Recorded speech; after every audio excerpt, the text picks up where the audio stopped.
Hey everybody, we back again. We back. There it is. I'm Spencer, and of course we have our licensed clinical therapist, Naz. Dr. Nas. Dr. Naz. Never saying that. All Nope. right. You just said it. As a friend of you, I'm never saying Dr. Naz. You just said it again. Bitch, got me. Damn it. Mind tricks. All right. And this is the Different Spectrums podcast, where we talk about movies, shows, and all the mental health aspects that surround them. We also like to have some laughs, so don't take us too seriously. Or do. It's up to you. There you go. Also, don't forget to run up those likes for us. We'd really appreciate it. All right. So before we get with our guests today, please go check out our collaborations. We have Bub's Naturals, Pinfinity, also Silver Dollar Candle Company, Two Nerds Candle Company, and also our soap collaborator, Cat and Raven Company. Long list. Long list. So for most of these, you can get 20% off by using the code either DSP20 or DSP. It's all in our link tree. But for Cat and Raven, you can get 10% off your order. So please go check them out and get a discount. Come on. Why wouldn't you do that? Why wouldn't you? Buy All some right? soap. Yeah. Help support us a little bit. Just a little bit. Yeah. And smell better. We all need that. Yeah. All right. So, and also, by the way, before I forget, please go check out our merch. We actually have some pretty cool new stuff that's out. We have different, period, shirts and hoodies. It's just the word difference. So original. What's it say? Different. Hey, you know what? People love the simplicity. Let me tell you. People love it. So we're going with it. We're going with it. Just like I like my friends. Real simple. Thanks. Appreciate that. Ow. Before we go on, it is on the shop now. I updated it this morning so everyone can see it on Instagram and Facebook. So if they want to go to it, you can just click. There you go. We have a lot of cool stuff. And then we also have our wavy hoodie and tees too that just say different spectrums, but in a wavy format, which is, I think it's pretty nice. Yeah. Pretty nice. So go check all of that out. Anyways, now we do have a special guest on today. She is a life coach as well as a healing strategist. Please, everybody, welcome Anna Maria. Anna, correct? Not Anna. I don't want to be like Anna, and then you'd be like, no, that's not right. That's okay. It fluctuates. So thank you so much for having me. You guys are a blast. Loving it. Yeah, I'm a healing strategist and a life coach. When I usually say healing strategist, nobody knows what I'm talking about. So the life coach kind of like gives a bit of a context understanding of like, oh, that's what you do. Because usually they think that I have like superpowers. When you say healer or healing, they think you have superpowers coming out of you, like or something like that. Not here.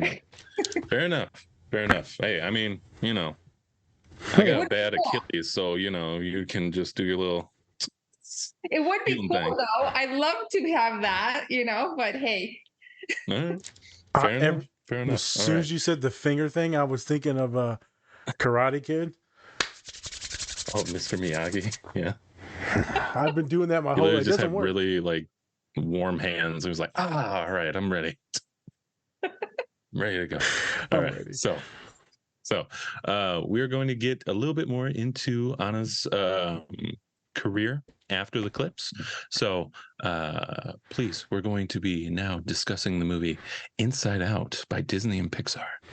We're going to be taking a look at a few scenes, talking about, we're talking about joy. We're talking about sadness. We're talking about anger, disgust, and fear. All of the things, all of them together. And of course, Bing Bong. Can't forget Bing Bong. What a guy. What an imaginary friend. Probably one of the saddest scenes in a while. I mean, Disney and Pixar, they make some sad scenes. They know how to get right at the heartstrings. So this was one of those. So we're going to be talking about those. Nas, anything before we get into the clips? Excited to see where today's go. As you know, me and you and everyone that listens, we have a format and kind of what we abide by. And then it's kind of up to my mind or our guest minds to diverge in different routes. So we'll see if I unlock some heartstrings and what we come up with. I don't know. I'm excited. See how it goes. And I just ate before this, so I'm not like distracted. So we good. I'm not hungry.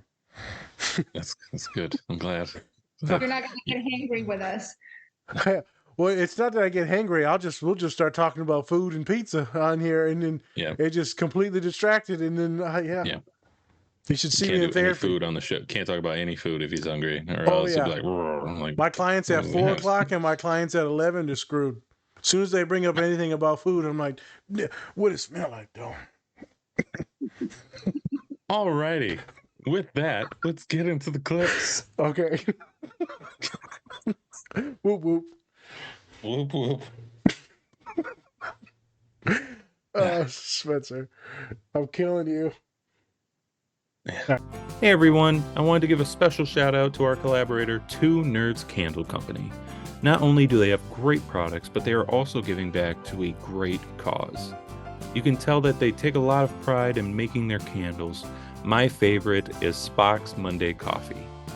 They are also donating 10% annually to support Women in STEM, which stands for Science, Technology, Engineering, and Mathematics. You can use our code DSP or go to our link tree to get 20% off your entire order. We think that this company is great, and we think you will too. So go check them out.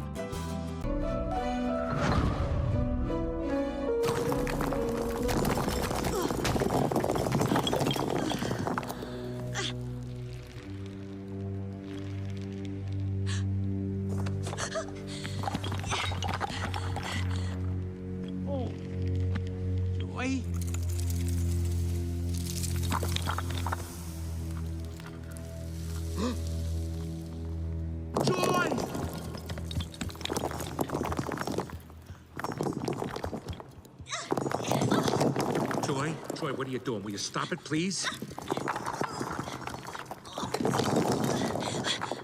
Don't you get it, Joy? We're stuck down here. We're forgotten.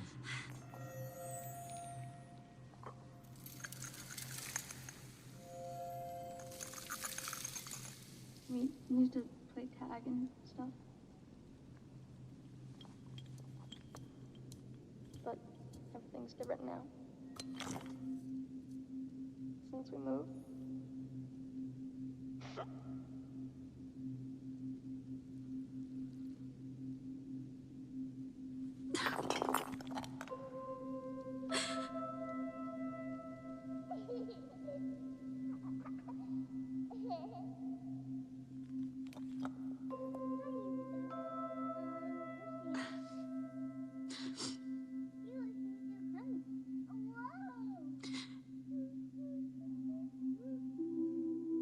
Do you remember how she used to stick her tongue out when she was coloring?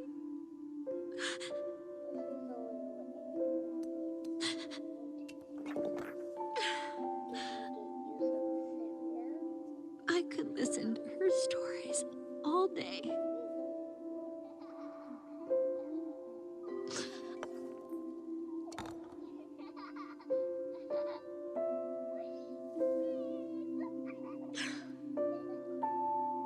I just wanted Riley to be happy. And now...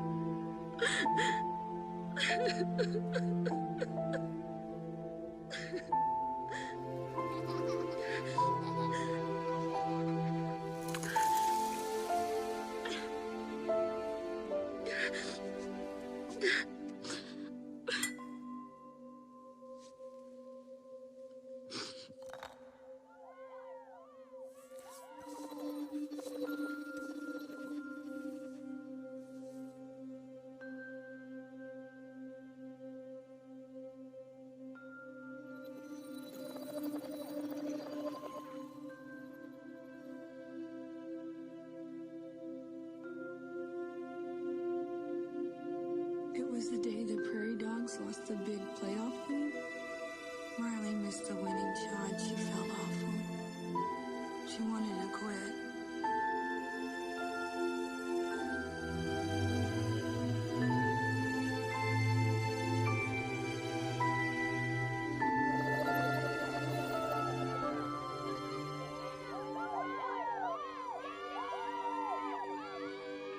Sadness. Mom and Dad, the team, they came to help because of sadness.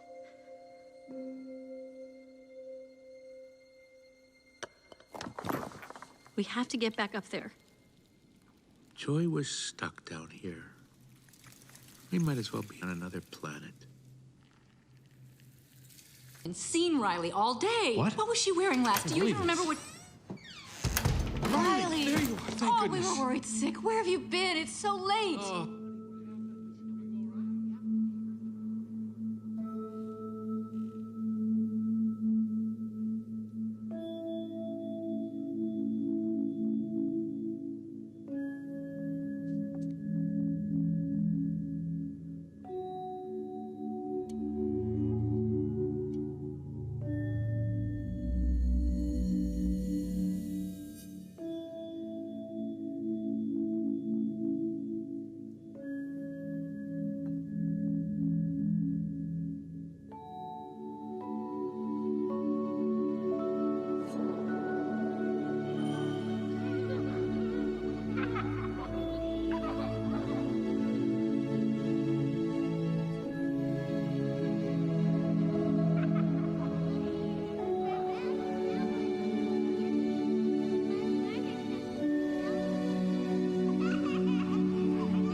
I know you don't want me to, but I miss home.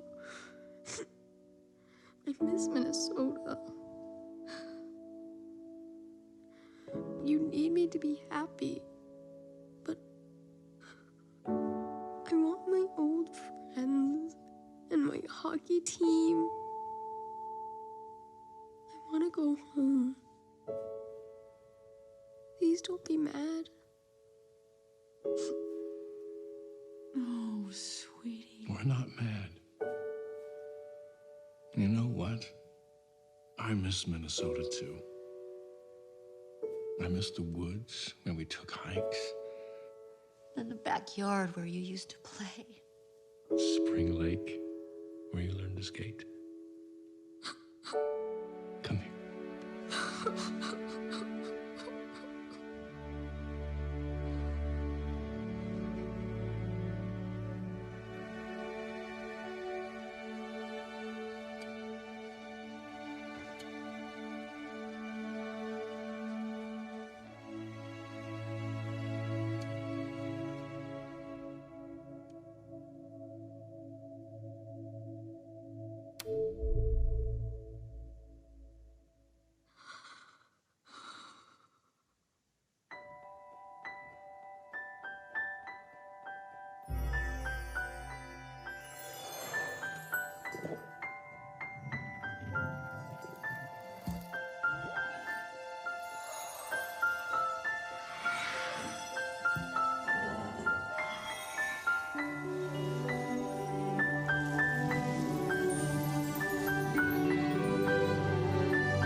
Going to the moon!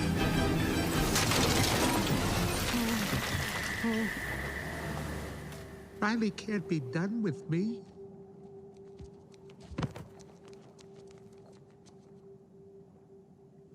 Hey, it's gonna be okay. We can fix this. We just need to get back to headquarters. Which way to the train station? I had a whole trip planned for us.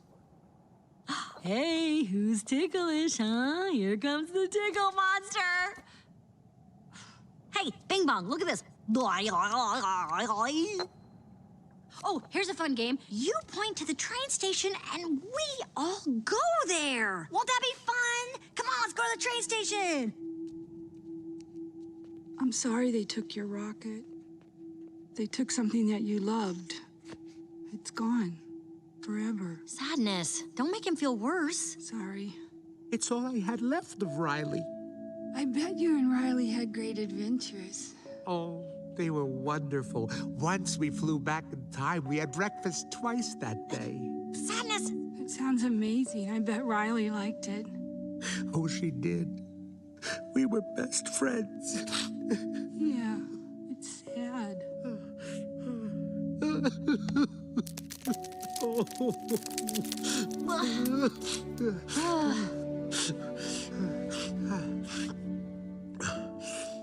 I'm okay now. Come on. The train station is this way.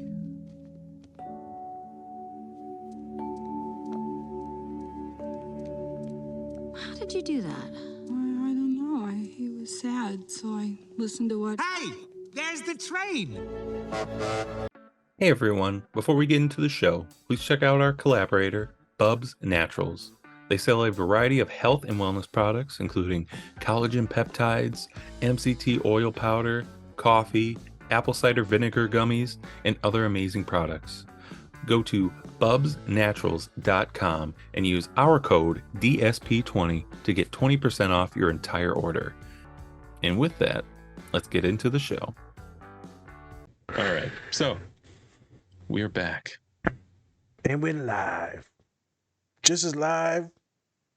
I wanted to say it's Juice WRLD because he's gone, but he does. Oh my God. Let's redo this. Redo this. We got to redo it. If you don't know, on Juice WRLD is a rapper that died of an overdose. And as soon as I said live, that's all I can think of. We can't use that. We can't use that. I just got done singing the song.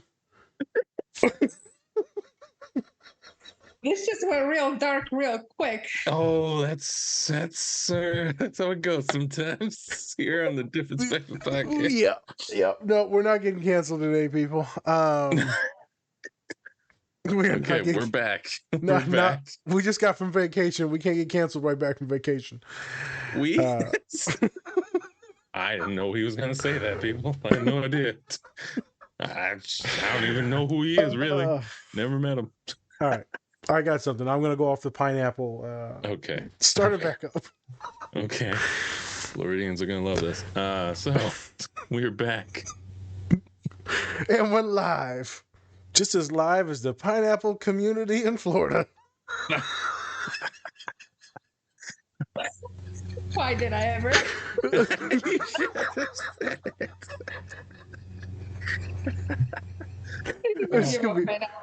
This is going to be a great show. I look at the show Psych so much more differently now because they used the pineapples in that show all the time. Like, no. Oh, we got to do a clip on that. No, we will. All right. We'll just do SpongeBob SquarePants. Oh, the baby's going to have a whole pineapple theme, but Heather was scared to do it because of the Florida thing. All right. And with that, so today we're taking a look at the movie Inside Out by Disney and Pixar. So Inside Out is all about the emotions that Riley, like the main character of the show or the movie, has. She has joy, sadness, anger, disgust, and fear. And so it's pretty much all about her and how these emotions are kind of helping kind of guide her through life and all the kind of decisions that she has to make through life. And so joy is the main character or the main emotion. She's mainly like the leader. And so we see her and sadness actually get lost inside Riley's mind, and so now anger, disgust, and fear are the main emotions that are taking over for Riley, going through a huge move from Minnesota to San Francisco. And so was it by accident, or is just maybe these are just the emotions that she was feeling during the time? Who knows? Maybe a deeper connection. We'll get into it. But so mainly those three emotions are taking over, and so now she's kind of acting out, and she's right at that age where, you know, you have that kind of adolescence slash you're kind of going more into adulthood, and you're kind of that in between. And so now we see that joy is not as prevalent in her life, and she's not being able to express her sadness either, because joy kind of pushing sadness to the side to try and make sure that Riley is happy all the time, which we all know that is not possible. So yeah, and then so now we're going to get into those scenes that we watched, but before that, we would love to know a little bit more about our guest, Anna Maria. Please tell us a little bit more about you and what got you into the profession that you are in now. Yeah, no, it's been a wild ride to get into this. A lot of emotions involved in that. There you go. Yeah. So I have been specializing lately with, you know, toxic relationships, burnout, trauma healing, and those are kind of like dashboard side effects of all this emotional inner world that we have, that probably, you know, from when we were growing up, if we didn't have proper guidance or the circumstances that could help us foster like a clear understanding of this, it's tough to be adulting and navigating all these curveballs that life throws your way if you don't have that tool set. So I work with emotional literacy. This is why I really love this movie. Mindset. I like to, you know, focus on growth mindset versus fixed mindset. And then there's trauma healing, which was what blew my mind when I came to this work of adverse childhood experiences and how that affects us later on, which is why I thought, again, this movie was awesome because it encompasses that. Right. Totally. Yep. And another thing is that I don't like templates very much, because when I went through my journey, was not fitting into a perfect shape of breakdown, I guess you could say. So when I work with my clients, I don't mold them into like, hey, I have this thing that I work with, these 5 steps that we need to go through. No, it's not like that. It's very organic, and I kind of mold my own skills to their needs instead of trying to mold them into a template that I feel should work. So that's something that I've used, because I wish that was what would have been used with me when I was going through the journey myself. And the creativity that you have, like on your Instagram, is that just how you like to express things and like to help guide people, like with the visuals on Instagram? Because they're very like colorful, right? They're and like animated things, and so I know that I feel like that's kind of like your vibe, is teaching people through these visuals. Yeah, and I use a lot of like metaphors and visuals, and I give all these examples when I do speak with my clients, because I try to kind of like relate it to what they would be personally interested in, for them to kind of like grasp the concept. And a lot of stuff also on my Instagram, it was, when I started initially, it was very like, you know, definitions and, you know, proper stuff. And I'm like, that's not me. So then, because I appreciate humor so much, I feel that humor is what got me through so many of these difficult stages. So then I started infusing some of that humor in there as well. And I appreciate creators, and I always post other creators stuff on my feed, because there's some really funny people out there who make such quality humorous stuff when it comes to mental health, when it comes to struggles, when it comes to all that. And I love it because like you could only cry so much about it. Like there's a time when you're like, okay, I'm gonna giggle about it now because like I'm done crying for 3 days. So yeah. It's the thing. I don't know if me and Spence were talking about it with another person where we talk about, I think it was the last ADHD Ron, I think when we talked about personalities where they're the gigglers, the laughers. I don't know if it was him or someone else. But you meet those folks that you ask like a serious question or an anxious question, or there's like tension in the room and they'll just kind of giggle and laugh. Those are my favorite type of clients as well to work with, because like it'll be like a sad thing. And I'm like, this kind of traumatic. And they'll be like, yeah, ha, ha, ha, ha. I'm like, why are you laughing, you psychopath? Jesus. I'm like, shouldn't you be crying? And it's a defense mechanism. I mean, I have that as well. We talk about all the time, kind of like the Robin Williams thing. We want people to smile, to have joy, because we know what sadness is, unless we don't want anyone to have that around us. And so people like me, maybe Anna, will put on a little bit of a show to try and make people smile. I'm not going to speak for you, but that's what I do. Is if you're in my presence, I'll be funny. Something interesting, Spencer. We was over at Collins, right, in Virginia, and the neighbors came over for dinner. Mm-hmm. They come in the house. I walk in, and Heather's like, "Oh, meet so and so and so and so." Hey, Heather's like, "What?" And she just looks at, because that's not my personality. But with new people, I'm like very reserved. Yeah. And then as I got to see that they were like, okay, safe people, and okay, then I start talking shit. But it took like 30 minutes, and I walked over by Colin like a scared little dog. Like, what do I do with these new people? Why are they here? Are they safe? Even though I'm like 5 times bigger than everyone in the house, and the one lady's pregnant. So what are you gonna do? That's the thing, right? It's like it's always, even if you are like a bigger person like me or you, where it's still kind of scary meeting new people, because you want to have a good impression, but at the same time you also want to, you want to have like some restraint, just in case they're like, what the hell is up with that guy? Like, yeah, I didn't know, should I be professional around them, because now I'm like a doctor. I don't know how they introduced me, right? I mean, true. I'm still just this idiot that likes. Are you guys? What? Are you tall? Yeah. So I'm 6'3". I'm 6'1". You're 6'1". I had no idea. Or 6'1", maybe 6'1.5". I don't know. Yeah. Hold on, man. You messed up by saying you can speak Spanish and you're tall. Like you just. There's gonna be a lot more pineapples going. Stack all of them up.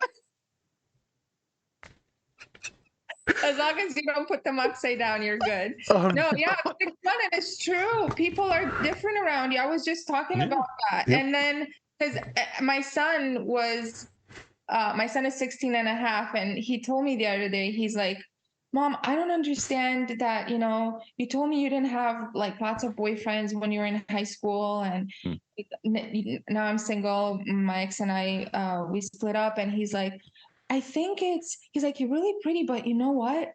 It's your height. And I'm like, what do you mean? He's like, because my son's 6'5", almost 6'6", and he's 16 and a half. So he's like, I don't think it's different for me as a guy, how girls love tall guys, but you're a tall woman. And when you walk into a room, you can be sweet, you can be kind like you are. But if you're tall, you immediately like throw people off with your height. Mm-hmm. So it is interesting when you meet new people. I think what you said, Spencer, when you said, are they safe? That's exactly what we feel. But then if you're a bigger person, they don't feel safe around you, maybe. I don't know, because you're bigger. You're like towering over them. Yeah, totally. It's a safety. It's a safety thing. It's a gendered thing. It's a racial thing with me being brown. And so I tailor my personality, make sure that other people are more comfortable, and then I can be more and more authentic after, like, we all feel each other out. Which leads me to a question I wanted to ask you, and then I lost it.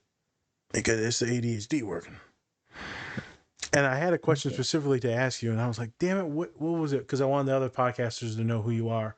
You said that what started you on the journey of this stuff? So earlier you talked about you went to University of Michigan for your schooling.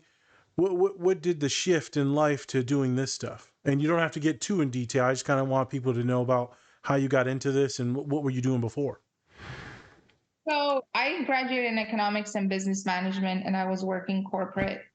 What happened is that I'm originally from Romania. My upbringing was kind of, you know, difficult, let's Not say, good. at times. There's like the social aspect, the political aspect. It was still a communist country. So there was a revolution that I went through when I was 8 years old. And it was just a lot. Like that whole part of the world was going through a lot.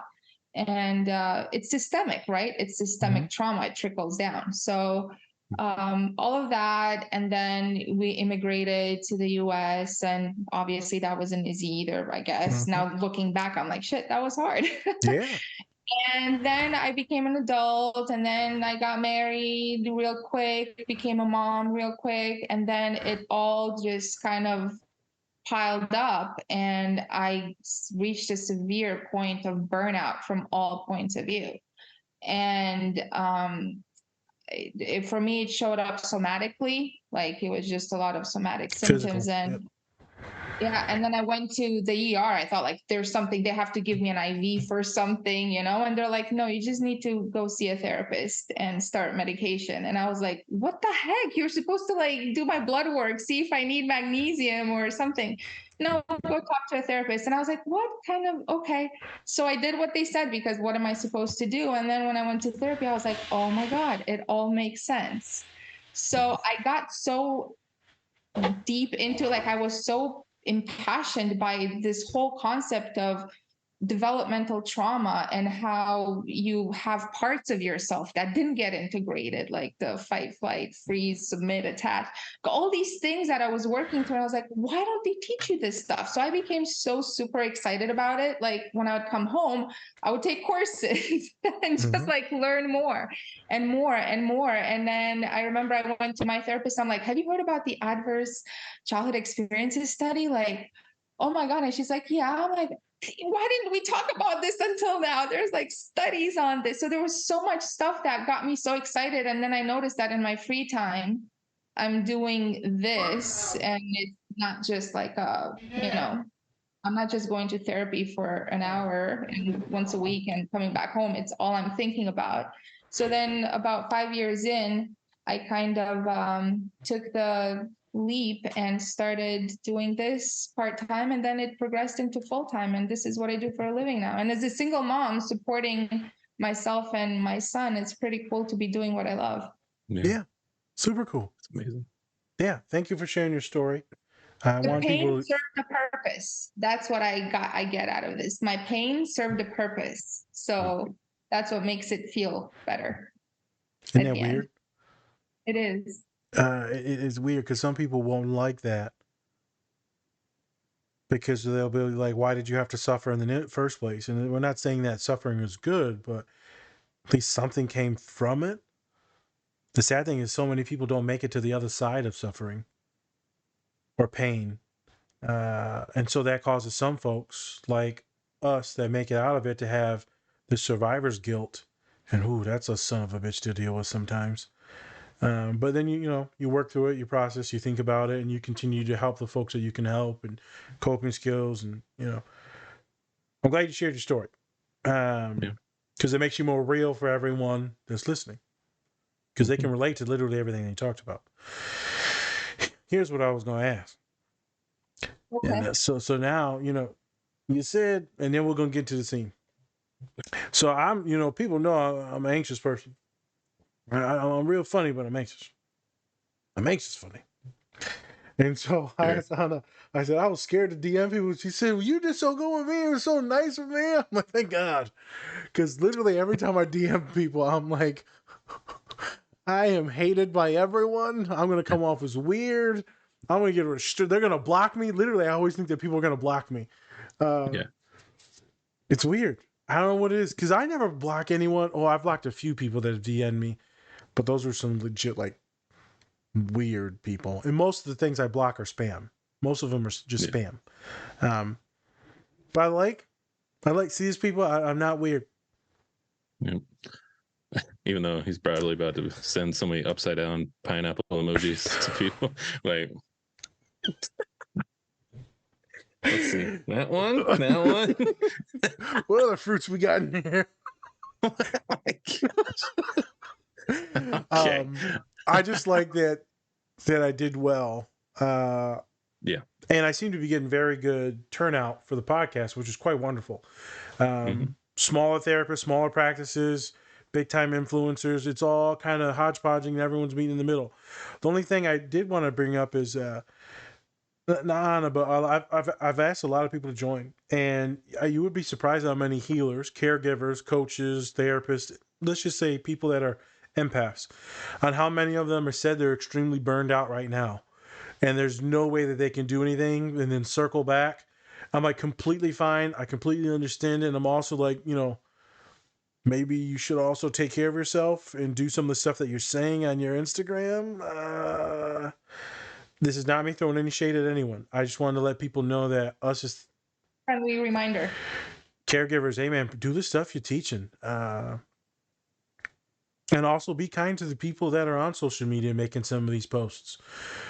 And some of my neurodivergent friends on this Instagram, they got a lot of good posts. Some of them are tired though, and they just want to post memes sometimes. And if that's all I got, that's all I got. Don't be mad at them for posting memes. No one owes you anything as a follower. So I just be nice to the people that you're following. Be nice in your comments. Remember, be respectful. There's a lot of people out there struggling. It's not just, non-therapist people, non-healers. Everyone's struggling. So be mindful of that, folks. All right. Let's get into these scenes, Spence. Let's get into the first one. Let's have some fun.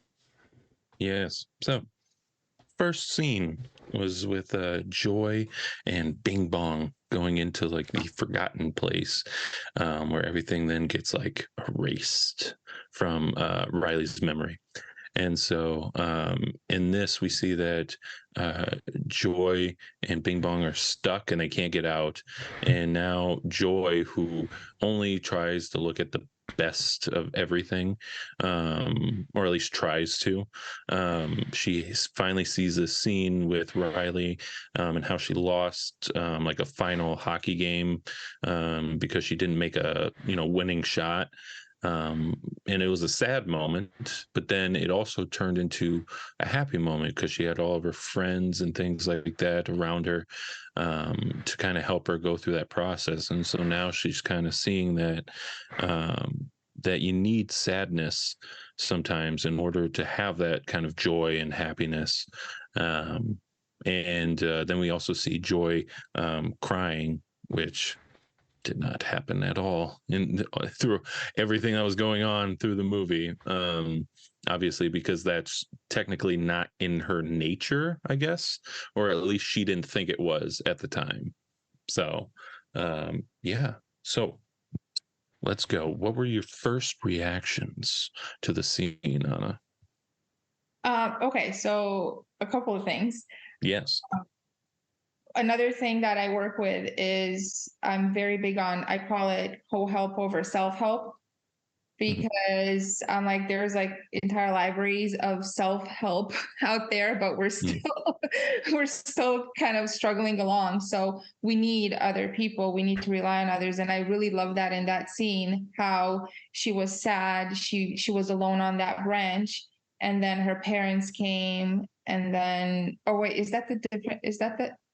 no, that's the other scene. No, that's the same scene. No, that same scene. That's just one. It's towards the end of that scene. Same scene. Yeah. So, and then it's kind of like everybody, with everyone's help and through sadness, through experiencing sadness, everybody was able to see that she needs someone, she needs help, and they came and attended to her and offered some help and some emotional connection, right? And so that's the first thing. And then the other thing that got to me in that scene was that I've always been kind of like joy my whole life. And I don't know if I was subconsciously running away from sadness. I don't know. I know that when I was sad in my household, it wasn't allowed. Like my mom would try to like snap me out of it. My dad wouldn't have it. So maybe I grew up not being kind of like allowed. No space was held for sadness in my household. So I kind of grew up being like joy, and watching her on TV when I was watching the movie, I was like, oh my God, that's exhausting. But like literally that's what I did my whole life. And then when she finally like breaks down and cries in the forgotten, land, and realizes how sad it is, and she feels the sadness, she was able to kind of like, oh, you don't disappear. It's nothing terrible if you feel sadness. You just feel it, you let it be, you let it process, and it moves on. And to me, that I was able to personally connect with that scene because I came to that point when I had my own breakdown, and I had to learn to be sad. And it's not terrible. You don't instantly combust. You don't discombobulate into nothingness if you are sad. The show does go on, even if you do feel sadness, and not always try to like be strong and happy. And happiness is not always the goal. There is a purpose to sadness as well. So I really love that scene because I could personally relate to it. I saw myself in it. So that was powerful. Right. Were you as bubbly as Joy? Or Yes. were you... Ooh, wow. Okay. She's Silly and very bubbly. bubbly. Yep. Very bubbly. So there's a couple different things that probably played a role in that. Culturally, where you're at and what's going on. So different cultures will act in different ways. So more ethnic cultures, we don't have time for sadness. That's not a thing in this household. Emotions aren't really talked about. So if we're talking about folks in America, Black and brown families, depression, sadness, suck it up. Also, that's a problem for people that have nothing to worry about. We've got bills, we've got money, people getting shot in the street. Right? We ain't got nothing to eat. We ain't got time for you to be sad. So it's a couple of different distinctions. Also, if you grew up in a country with a lot of turmoil and stuff like that, I mean, there's so many other things that are going on that your emotional needs might not be met by the parents because there's other things going on. I'm not speaking just for you, I'm speaking for everyone. So if there's a lot of stuff going on in the world, then you might feel neglected because the attention's brought somewhere else. So you'll see that with, I'm going on an autism rant now. You'll see that in some variations of like autism. Within the family is that one child may have more disabilities, and thus they get more of the attention, and so the other kids feel a little bit more neglected because all the attention's on that kid, and they will develop a personality where everything's fine, everything's good, and I'll take care of everything, and I'll make sure that you focus on we're going to stick to our normal name, Bobby. You'll make sure Bobby's okay, but I, Rebecca, will be fine, and I'll take care of things, manage the house, and I'll be bubbly and smiling. Because I don't want mom or dad to be sad. Because they're already too sad dealing with. So there's a lot of different things that can happen with trauma and neglect. Like for some parents just fucking suck. We're being straight up. Some parents just suck.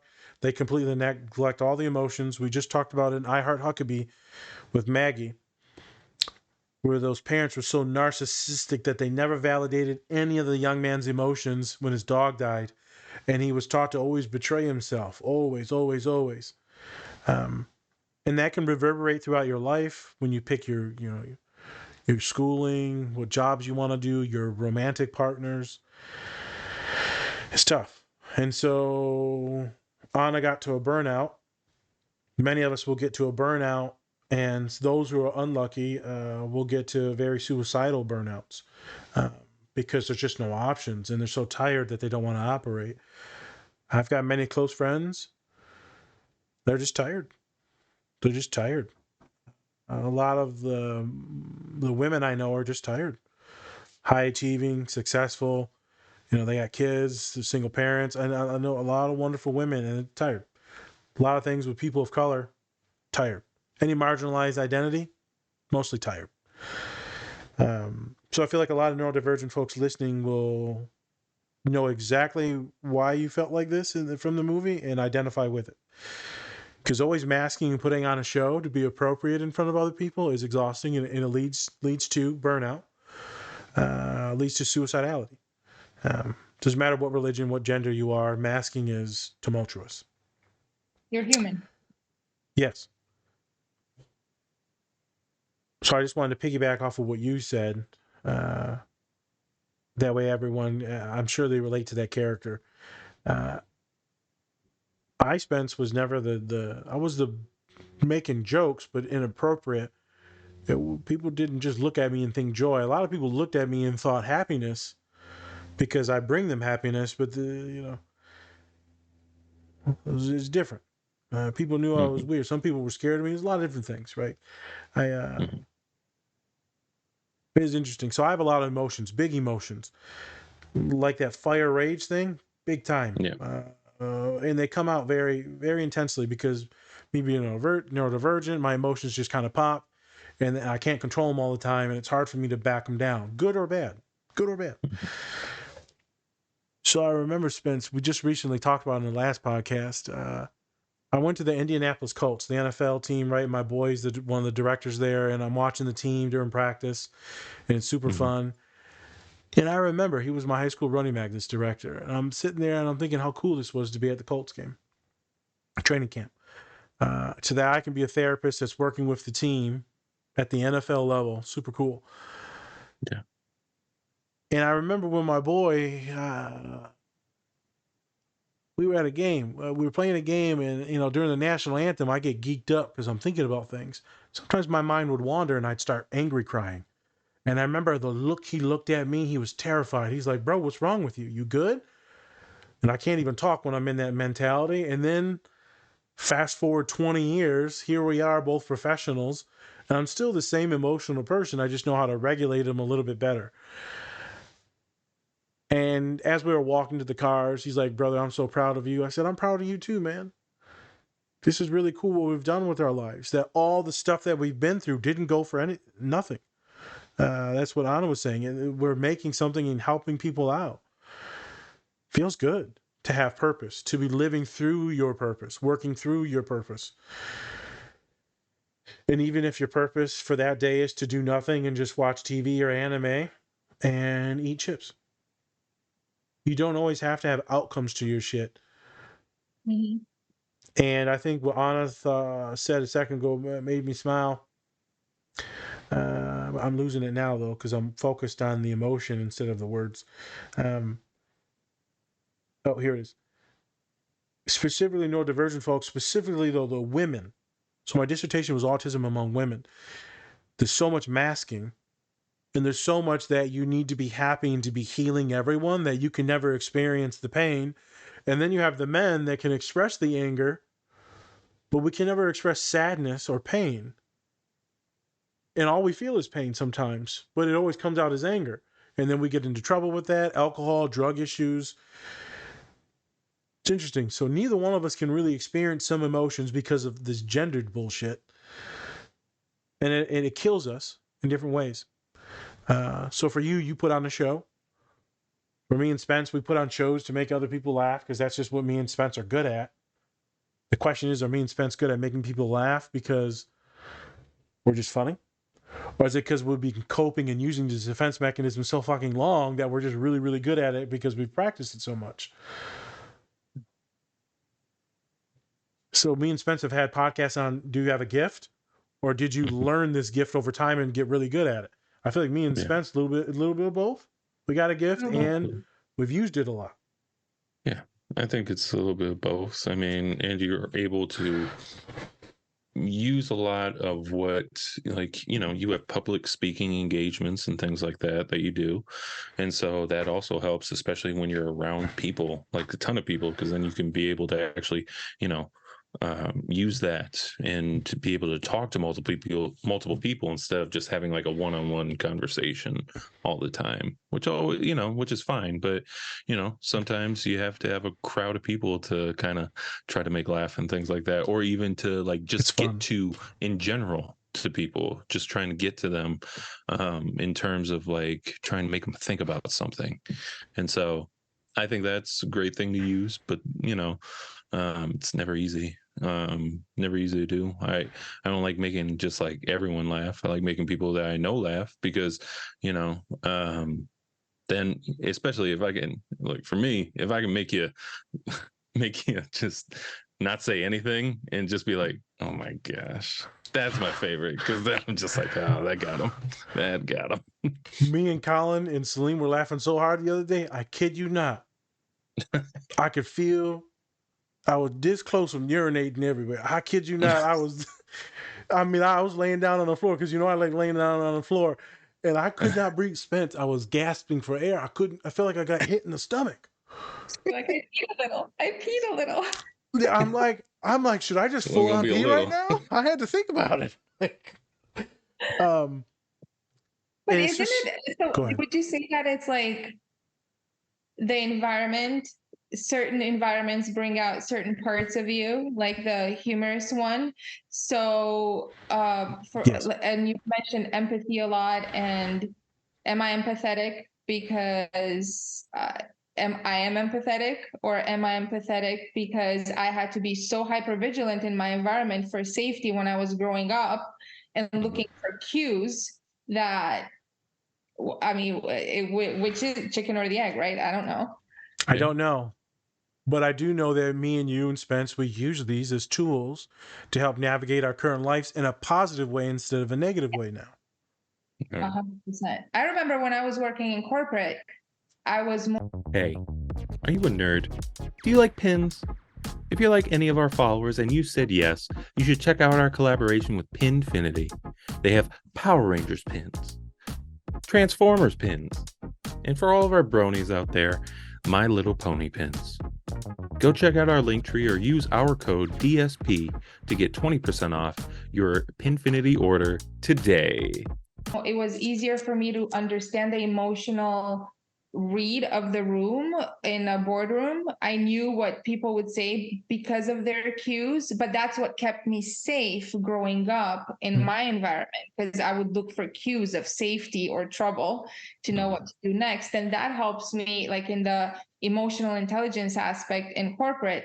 And now that helps me on my calls with clients. I feel it's even more used to its full potential, because I can see those cues in the tone of voice and body language, whatever they're saying. Sometimes you're called psychic, but you're not psychic. You can just like feel, you can intuit certain things, right? So again, is it because I was born intuitive, highly intuitive, or whatever? Is it because I developed those skills under pressure, kind of like a diamond under pressure, I developed those skills under tremendous pressure because it was do or die. Right. I would feel it has to be both.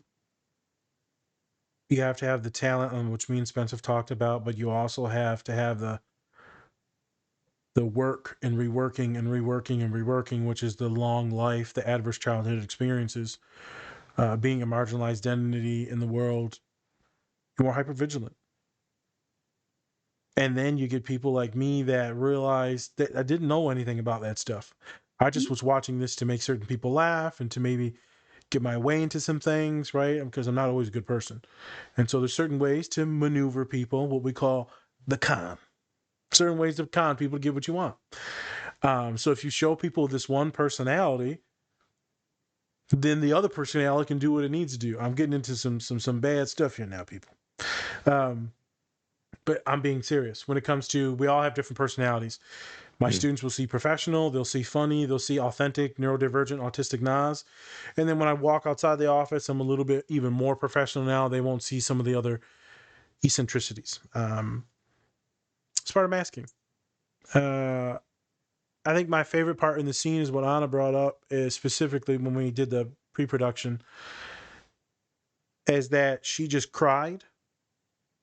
That Joy just cried and just felt an emotion that maybe they never had, or maybe they never wanted to touch, but most likely was always there. But technically their whole identity is joy, so maybe it isn't there. The thing is that they felt it.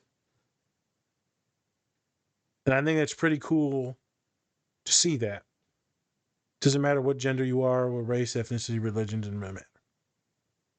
Because you don't always have to be so fucking happy. If we're being real, life is actually really hard and really sad. And sometimes it's hard to even to understand why I should even get up or live. if we're being honest. Sometimes, as me and Spencer talked about multiple times, what is the point of this? The podcast that drops, I think tomorrow, maybe not, it's the week after. It's Martin Luther King's speech about existentialism. It's hard for a lot of people. So this toxic positivity, what I've seen other podcasts use Inside Out for, just toxic positivity. We could talk about that, but other podcasts do that. Other Instagram channels do that. I think it's nice to see everyone has their breaking point or burnout point, what Anna said. My advice for folks is people, when you start to feel your triggers, start to feel what's coming up. You said somatic, so it's a lot of the physical stuff. What the hell is coming up? Is it headaches? Is it tension? Are you being more nasty with people? For me, I get a crap ton of acne when I'm getting more stressed out and horrible indigestion. Also, I get a lot of acid reflux. So if I just ate a Cheez-It, because I love Cheez-Its, if the Cheez-It gives me acid reflux, I know something's going on. Like I'm not processing something. I should call Cheez-Its and let them know it was the sponsoring us next. Cheez-Its. If this shit gives you acid reflux, They're gonna be like, you know what? We're gonna give you a real cheese. Yeah. if it makes you burp up acid, either see a therapist or just talk to someone. God damn it. Sponsored by Cheez-Its. Sponsored by Cheez-Its. Talk to someone. God damn it. And this is not real cheese. Okay, I just had to put that in there. I think it was cool to see Joy cry. It's a very sad moment. Right. I think when I'm working with clients,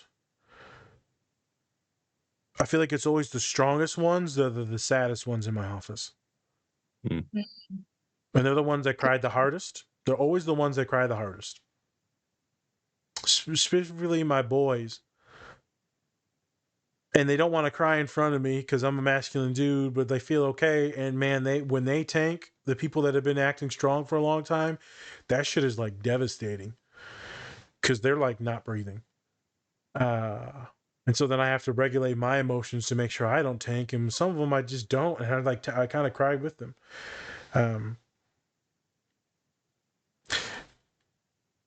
I love that Joy was able to get her family brought her joy by, or the kid family hugged them and supported them, validated them.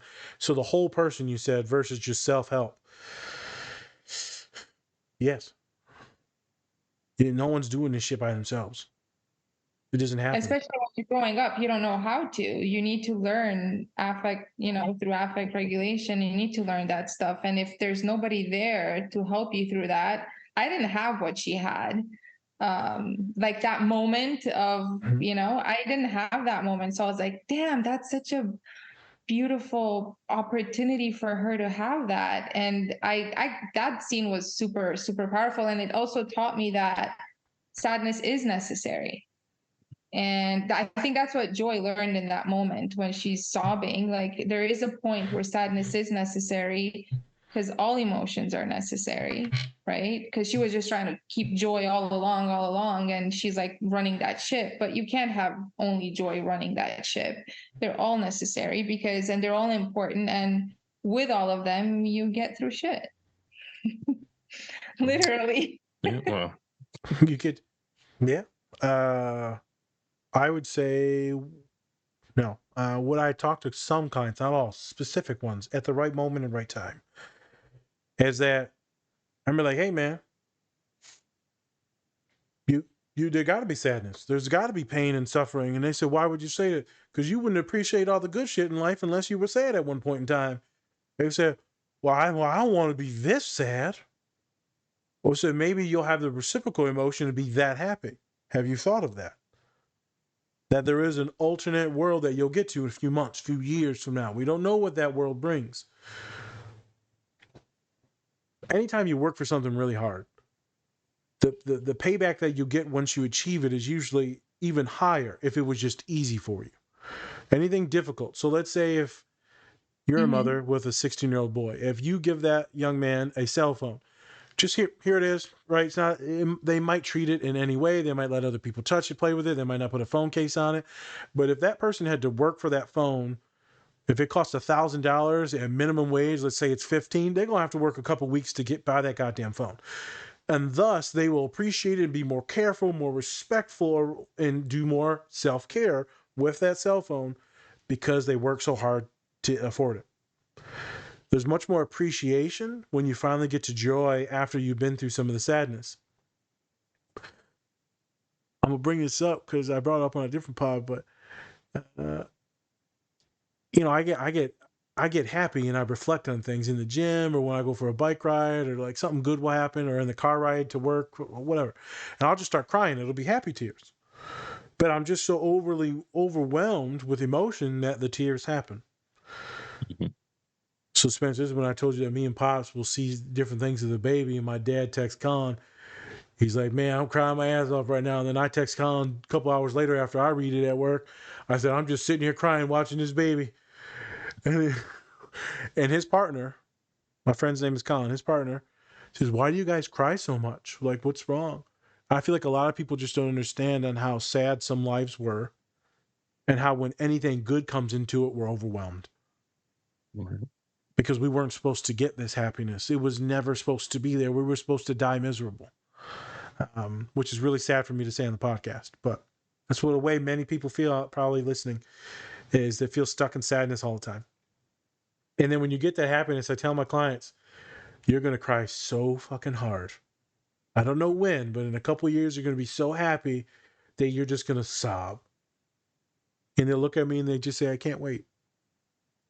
I said, when you do email me, you'll probably be making a shit ton of money, more money than me. Email me. There's also like fear that comes with happiness. People who have experienced a lot of sadness, once they feel joy and happiness, they're afraid that it's not very familiar, one thing, or that it might be taken away. So then the happiness is never really fully happiness. It's laced with fear. Yep. And then it sometimes self-jeopardizes into, you create scenarios that end up, because of that fear, it takes over because it's like, I can't be this happy. Do I even deserve this? Does this even exist? Is this even a possibility for me? So on and so forth. And you go down that rabbit hole. When does the other shoe drop? That's what my clients tell me. So when we finally get into healthy relationships, they're like, oh, this is going to go to shit, or there must be something wrong with them. I'm like, did you check the downstairs freezer? That's where the murderers keep the bodies. Right. We understand. No, but it's true, and I'm guilty of that all the time. I am. I always walk my talk, and I always say like, it's for real. It's true. You are parent. Like I reach sometimes levels of paranoia where it's like, it's gonna happen. It has to happen. It always does. Where is it? Where is it? And then you end up stirring shit yourself because you're acting all weird.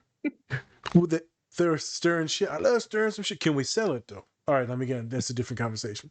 Oh my. The fear in the very beginning, or no. Yeah, Joy was like, hey, we need to craft up some ideas for them to think about, to like worry about for later. And Fear's like, I already been thinking about this shit. We're good. I got a long list right here for you. All the possible things. He said, think about all the scenarios that could go wrong on the first day of school. He's like, I'm already thinking about it. He's like, have you thought of meteors? I was like, holy shit.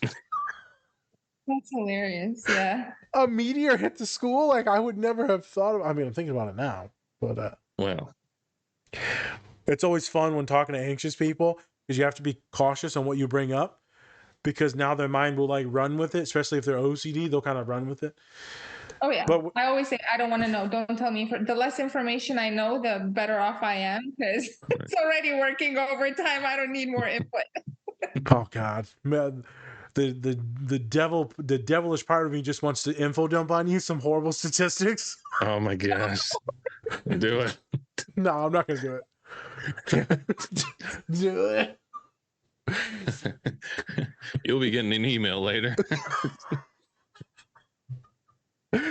Click on the link, it's a virus. So oh my God. Pineapple. Oh my, just an emotion. Now you just have to end all your emails with a smiley pineapple. Oh, there we go. Jesus, I can't wait to tell Colin about this later. Because the baby, FYI people, the pineapple I bought at Barnes and Nobles. I bought 2 of them. You have to give a plug to where you bought the things. I don't understand. Because it's cute as shit, and the baby liked it. Baby liked it. So when she was murder screaming when the parents left, and it was just the nanny and me and Salim, like murder screaming for literally 2 whole days, 8 hours each day. It's intense. She was just like clinching onto this thing, like 7-month-old would not let this thing go, murder clinching this, and then white knuckling it, and then just crying. So now she's like got this trauma bond with the damn pineapple, and like she won't let it go. Look what you've done. So I said she's gonna be the neurodivergent kid at the elementary class, just dressed as a pineapple backpack and all that. She's gonna get made fun of. I've done this to her. I just love the fact that he's just like, yep, she's going to be such a nerd and everybody's going to be making fun of her, but I'll be there. I'll be there to be like, Dr. Nas is here for you. Oh, yeah. Well, I can't wait to walk up in the... I'm going to walk up in their school. I was speaking as a child, not as me. So that was, different context. Yeah. I'm going to walk up in the school, not as Dr. Nas. Go up in there slapping kids like Bernie Mac. And with that, we will be getting into the next scene. I do not condone slapping kids, but sure they need it. Sure you don't. Okay. Last thing, and then we'll move on. You're right. Happiness is so hard to actually feel when you tell people to take a break or take a rest, or just to take a vacation. Their minds are still racing. It's still turmoil. Healthy relationships, good jobs. Some people won't leave those toxic relationships with whatever relationship means because they're fearful that the other thing will be worse. So the devil that you know is better than the devil that you don't know. And then finally, when they meet something or do something that's very good, it's just consistently fearful that they are terrible. And then they find reasons on why they're terrible. And then they leave and then they go back to a shitty person or a shitty job. Or they just believe that they don't deserve it, like you said. And then they'll self-sabotage and run away. I had a client tell me, it was hilarious, they was going to get a raise. I said, good, take it. And they said, no, I ain't worked hard enough for it. Someone gives you money, take the damn money. I said, take it. If you don't want the money, take the money, give it to me. I'm like, She said, can you say that to me? I said, I just did. Take the money. This is what's happening. Take the money. Same thing when I'm working with athletes and a lot of the coaches. You'll see it with some of the genders as well. There's so much insecurity with some of the women that I work with, and so like self-hatred, where the boys will be very braggadocious, and I'll have to work with a lot of my women to, well, I don't want to be, I want people to think that I'm not humble. I said, no. The men are going to show off. The men are going to be bright. They're going to run their mouths. I want you to show off too. I want you to brag about what you're doing, and I want you to know that you're fucking awesome. So when you go to your boss, you act like you're awesome. You know you're awesome. Don't go in there weak-minded, feeble-minded, and that you don't deserve these accolades that you're getting. You deserve everything that you're getting. And my clients say, well, I just don't know. And then we have to go through the whole damn counseling session again. Because my autistic ass, I'm going to parrot it until you just accept it. At the end, I'm like, are you awesome? They're like, yes, Nazir, I'm awesome. I'm like, okay, I'll see you next week, you little shit. And if you don't take the money, I'll take it. All right. So. I did not take the money. Sure you didn't. That was an odd amount that just went into his bank account for no reason. That's weird. How you spell Swiss? I need a Swiss bank account. Swiss. You spell Swiss. They're E in there? Like Swice? All right. So, actually, we're going to switch it up here. So we're actually going to go to the next scene. So we've been talking about sadness. So let's go to the sadness scene. Where she's talking and she's kind of consoling Bing Bong.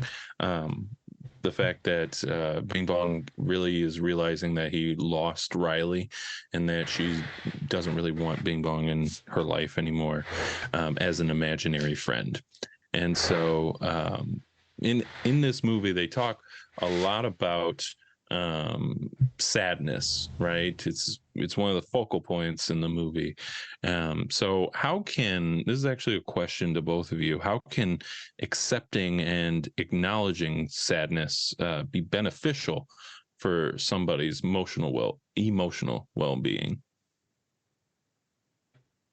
Well, I could say that for me, sadness and anger, but we're focusing on sadness, was very foreign. So I was diagnosed with an anxiety disorder, and I think I don't know why, but I could tell you that I did not feel sadness, for example, or anger. So I would not go through kind of like complete feedback loops of feelings through experiences. And that just gave me like a generalized anxiety because things were not felt out within me completely. So once I started, in therapy, learning to gently lean into sadness and to be able to feel sad for longer periods and cry it out and like feel the whole emotional process attached to a circumstance, I realized that, I'd be like, okay, I'm still here. So, okay, I would take a deep breath and be able to move on. And it's kind of like nothing really happened, nothing changed other than my own feelings were expressed. And I know Dan Siegel talks about it, name it to tame it, and I couldn't feel half of the things on the emotions wheel because I just was not given the environment to do so. So, when a therapist, they always make jokes about how a therapist asks you, and how does that make you feel? Mm-hmm. And then it's like, a lot of the time I'd be like, I don't know. I don't know how it makes me feel because I didn't have experience in doing that. So now and then when I discovered the wheel of emotions, oh my gosh, I printed it out. I went with it into therapy. I was like, oh, look, there's like core emotions and then there's like subcategory levels. And then it goes even deeper into like more levels. I have answers. I was like, now I actually have answers for what I feel. There's words to things that before I would only feel somatically, that I had no idea there was a word attached to it that explains it. Name it to tame it. So I would name it and then it would tame it, surprisingly how that works. And yeah, there is it's so ironic because I'm also highly sensitive. So I can feel very happy, but suppressing feeling very sad was energy that had nowhere to go. Probably that's where a lot of my somatic symptoms were showing up as.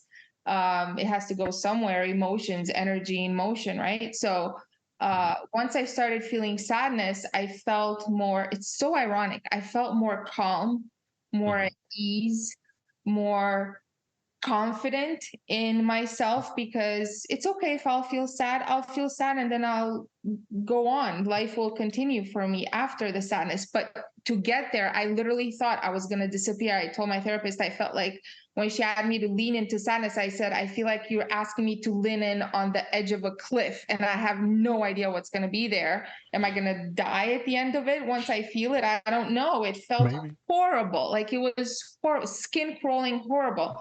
And then slowly but surely, I learned to do it. And then it's like, oh, so then feeling sadness in a way gave me ironically, a sense of confidence in just being myself, happy, sad, whatever it is. I can be sad. And I know that I'm confident I'll be okay afterwards, after I feel this sadness. So I actually do give myself self-care moments when I go through certain periods of my life where shit just sucks, because it just does.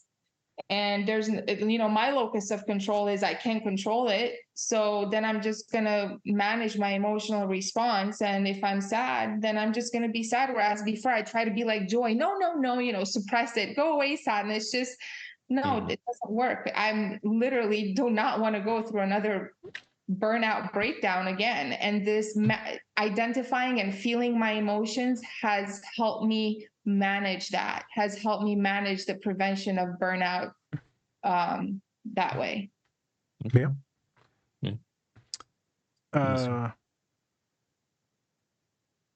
there's just so many things that we feel, and you just saw Anna just completely nerd out about emotions. So you only see one type of person do that, and that is the person that has graduated from therapy. So they've been to therapy, and they're like, look at all these emotions. It's like they just found out what candy was. Like, there's different types of salt I can put on my popcorn. The fuck world is this?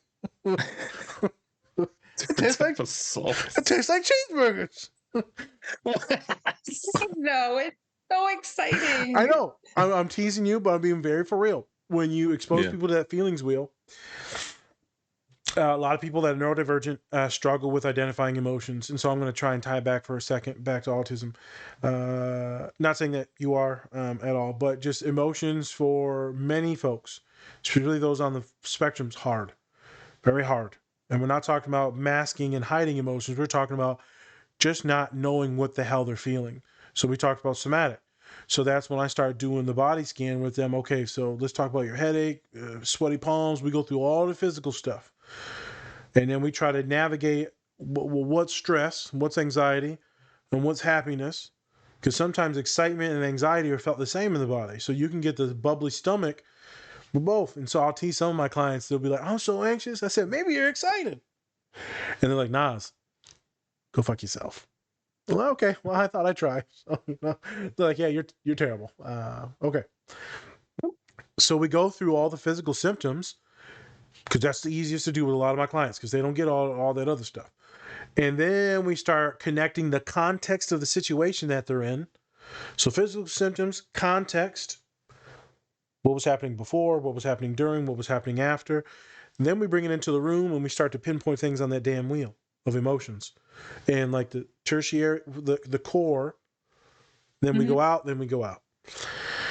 I'll link the feelings wheel in here. It should already be in the bio link that's in Instagram and all that stuff. It should be in our link tree, but I'll also link it here. I'm so sorry to interrupt. I'm so passionate about the wheel of emotions that my logo is a butterfly and it's got like the gradient rainbow on it, because it's supposed to be the wheel of emotions colors on it. There you go. It has crazy. Do you have any clients that go to your in-person office, or are they all like online over the phone visual? Oh, I had in person when I started, and then after the pandemic, the world changed. So. Yeah. So if you did have in person, I was going to say I've seen a couple of my therapist friends. They'll get it printed out on a pillow. They'll put it like it's on a pillow. I don't know why I made that noise, but it's on a pillow. I would have done that. Yeah, if I could. Yeah, they get it in email as an attachment. But yeah. It's so important. And I don't know, maybe I was never diagnosed for whatever, but honestly, when I discovered it, like the whole world opened up of like into doorways into yourself. I feel like each one of those slices in the wheel of emotion is a little doorway into yourself that opens up blind spots. And so not being able to navigate that, how does one form a healthy identity? And so you, not you, but folks that are listening will get misdiagnosed with other things. They'll get called borderline or toxic themselves, borderline personality disorder, because their identity is kind of messed up and their emotions are kind of everywhere. Well, they're probably neurodivergent and highly traumatized, and no one's actually helped them navigate through the emotions because they didn't even have the words or know that they needed to navigate through those emotions because they didn't know what the hell they were. Just like I didn't know what the hell a therapist was until I was legit becoming one. Yeah, I didn't even know what therapy was until I was like my second year in my program. I was like, holy shit. Oh, that's what it is. I was like, and then they're like, hey, you could have got this for free when you were in college. And I'm like, so y'all just don't tell the poor people this shit, huh? You just tell the white kids? Okay. Okay. Okay. Like I could have got to healing, Hilarious. Oh my God. I'm telling you, man. So at a lot of higher education, a lot of colleges, therapy is free. At least you get some. So I feel like a lot of people don't know that. And I try to always advocate. These days, everyone seems like they're therapy crazy. It's not that people are therapy crazy. They just want you to go talk to someone to work out your emotions because you don't need to put all your shit on your friends all the time. Your friends and everyone's there to support, validate, kind of nudge you. But sometimes talking to a professional is good if you can afford it. I get it. It's a luxury. It's a privilege to have a therapist. But that self thing, it's impossible to do it by yourself. It has to be a community thing. And I hate saying that because I know some people feel like they have no community at all. It's difficult with these things. Life is difficult. So we get back to the scene, sadness. There's been a lot of sadness. Mhm. A lot of sadness, a lot of trauma, a lot of pain, a lot of tears, a lot of nightmares, a lot of fear. And as I've gotten older and I have my father's voice in my head, it's like, we'll figure it out. It's just as easy as that. I tell my clients over and over, you will figure it out. And as I get to work with them for months or years, just a couple weeks, you always lean back in faith. So not religious faith, but faith in themselves. You can use religious if someone is very religious, but use faith in themselves because they got here somehow without me, without a therapist. You figured this shit out. Well, I didn't do it well. I didn't say you did the shit well. I said you made it to this point, to the university. You must be smart. So now we start doing a little bit more healthier things. And now I hooked you up with all these different services now, all these different things to help. You're going to be able to figure it out. When shit hits the fan, you have figured it out. It's hard. It's so hard because I think one of the hardest things for a trauma survivor, or like literally to be human, any adverse childhood experiences survivor to have is trust. So to trust the services, we're going to figure it out. You'll figure it out. Are you sure I'm going to figure it out? You're asking me to trust myself to figure it out, or you're asking me to trust the services to help me, when literally trust is because I've been betrayed. At the core is the reason why I'm here in the first place in this predicament. And now I'm asked to go beyond that somehow, this superhuman faith and trust. Like, what the fuck? Like, no, it hurts. It's awful. And then you just like want to crawl into a thing and disappear. But then you blink and you're like, okay, I guess I'm still here. I gotta keep going. Yep. And I will let you experience that pain and disgust, and I will let you be mad at me. But when you leave my office, I ain't saying it's my way or the highway, but I'm saying is I'm going to let you sit in that sadness and suffering, because suffering is a lot sometimes what we inflict on ourselves. The initial pain happened, and then we chose to suffer and stew on it forever. So I'm like, homie, we can sit and cry as all you want. But at the end of the day, we need the solutions and trying to figure this out, because I can't let you die here. This is not where we die. We will move forward after you are done being sad and after I'm done being sad with you. But your little sad self and traumatized self made it to my office, and you trust me. And if I recommend you to anyone, that's because I trust them. So I operate off of trust. And this isn't like a therapist thing. This is like a street thing. I don't fuck with no one I don't trust. If I trust you, I love you. And I don't drink around anyone unless I trust you or love you, because I have trust issues as well. Being a big person, and people are sketchy.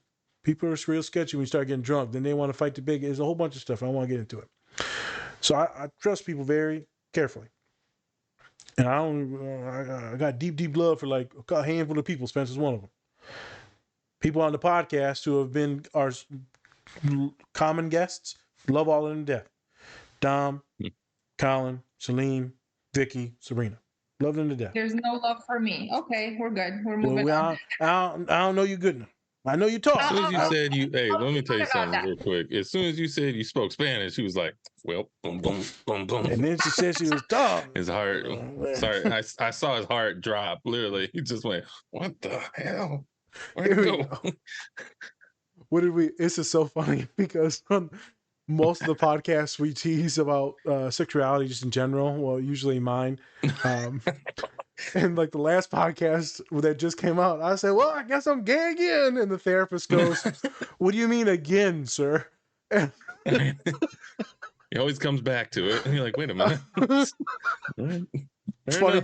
It's an inside joke, that one, for everyone that watches the podcast. When they go watch Batman, they'll hear me talk about this anime character. It's funny. But trust you, right? It's tough. If you are a therapist listening to this, which I know many of you do and are, or a healer or a coach, it doesn't matter what the hell it is, athletic coach, coaching with mental health, job coach, ADHD coach, whatever it is.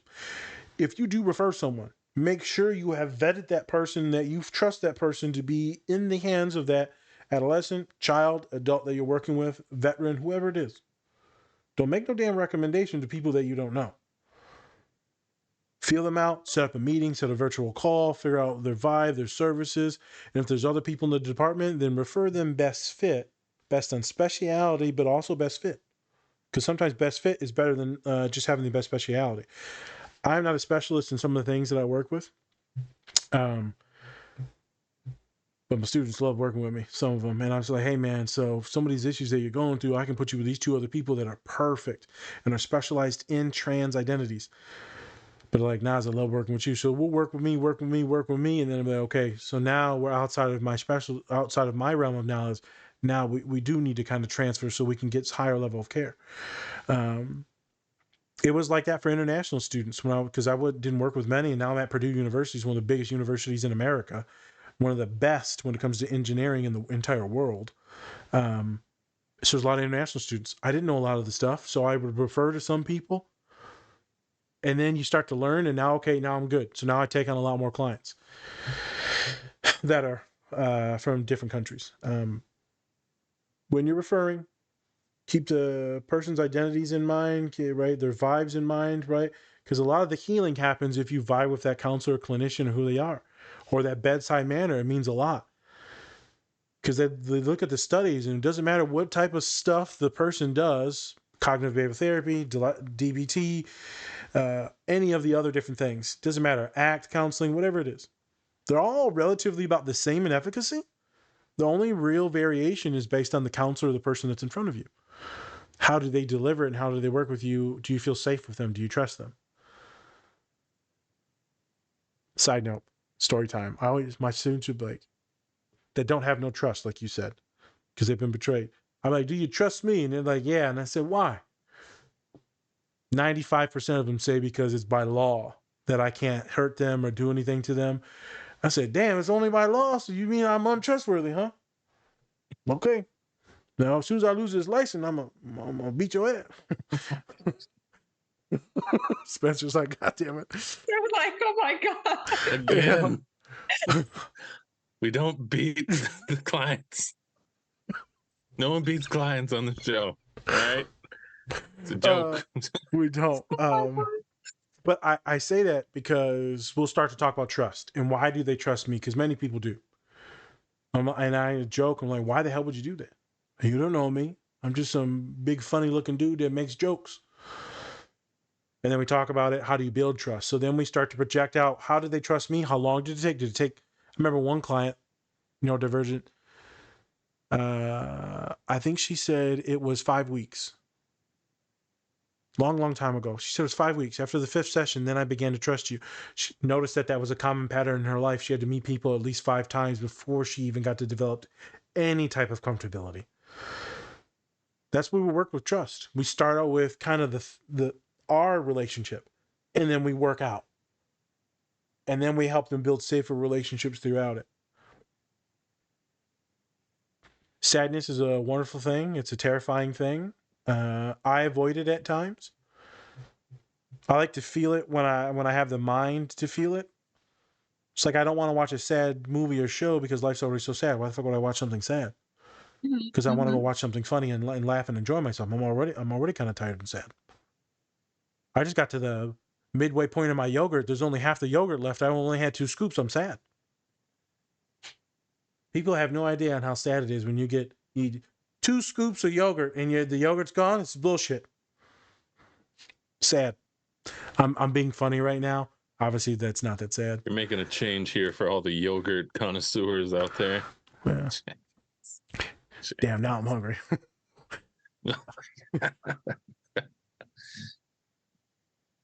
One thing I wanted to point out about the last thing, then we can go to the next scene. I brought up this scene because, she validates, what the hell's his name? Bebop? Bing Bing? Bing Bong. Bing Bong, Bebop. That's from Ninja Turtles. Bing Bong. I talked about it with Anna a second ago. These counselors, coaches, empaths, teachers, professors, anyone, mentor, anyone that's in a possibly superior role where they could help out someone else.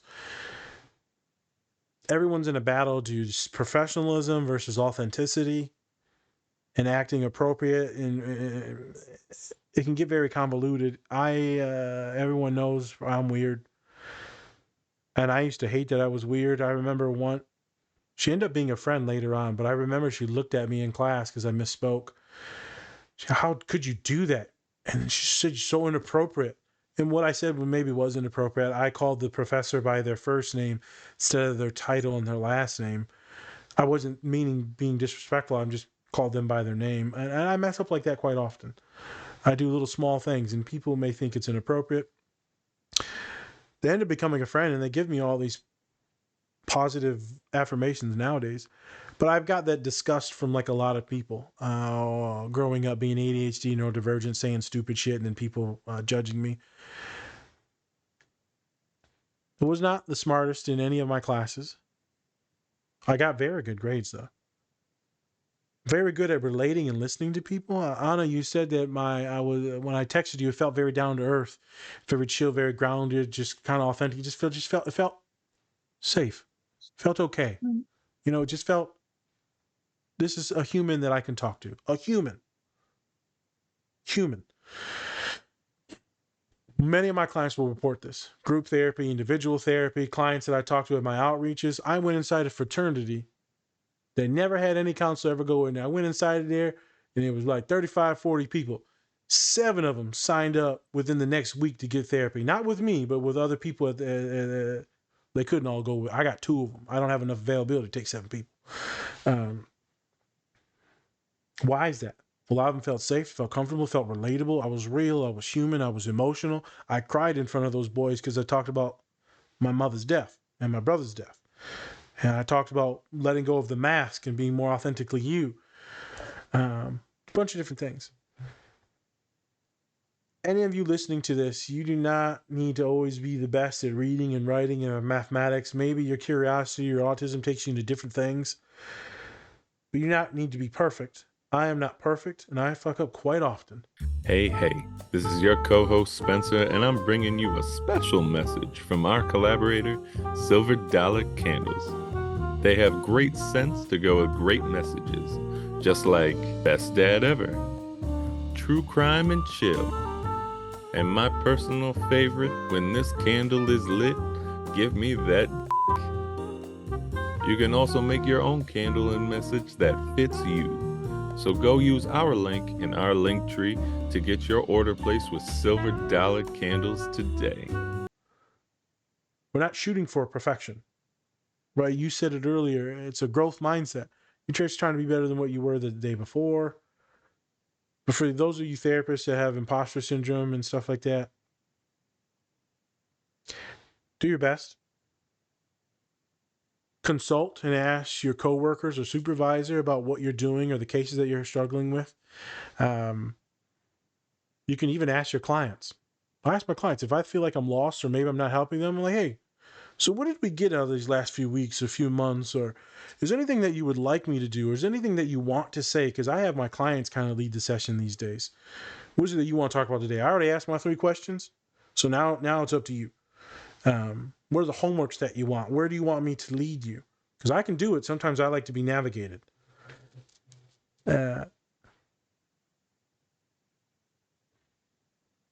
She was able to validate Bing Bong just by saying sadness kind of sucks. I get it. And just empathize with them. And I love that type of therapy. That is one of the best therapies that there is, to just validate someone's experience. Probably if they're in therapy, probably for the first time fucking ever. That someone gets validated for sadness, pain, any type of abuse, trauma, assault, any of it. First time ever, I hear most of the firsts of all the pain that people experience. So we talk about it, we validate it, but quite often, what you'll see is with my neurodivergent clients, after they've got their validation with some therapists, they'll be like, okay, now what? It's like, so a lot of us are solution focused. So now what do we do? And the therapist will just pare it back. Oh, that sounds like that was really hard and sad for you. And many of the people that I know will be like, are you making fun of me now? I've heard other counselors tell me that there's neurodivergent clients. are angry with them. Because like now you're just I don't need you to tell me the same shit that you just said. I just said this. I know how I feel. I just told you how I feel. Why am I bringing this up? Be authentically you, yes, as a counselor, but also if you are a client and you feel like maybe your therapist needs to navigate you a little bit better, then advocate and talk about it. As Mandy told us in the Batman episode, it's very fine to stay what your needs are in therapy or with a coach, an education, a professor, doesn't matter who it is, nurse. As what I struggle with is demanding things from my doctor. So I feel like I should be very respectful instead of just being like, fuck you guys. You gave me all the wrong medicines and now I'm all fucked up. I would never say that.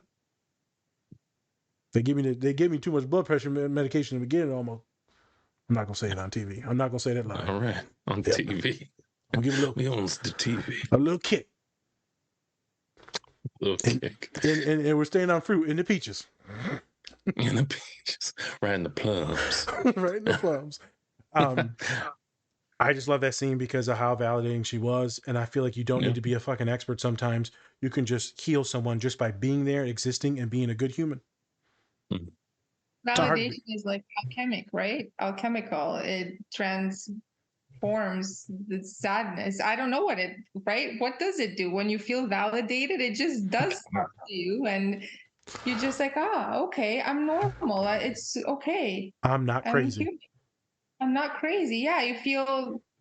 I have clients who come to me and they're so conflicted. And this happened, and then he said this, and then or she said this, and it's like they weren't validated in that experience. And then when you say, yeah, I totally see your point. That makes total sense. Heck, I'd do even worse.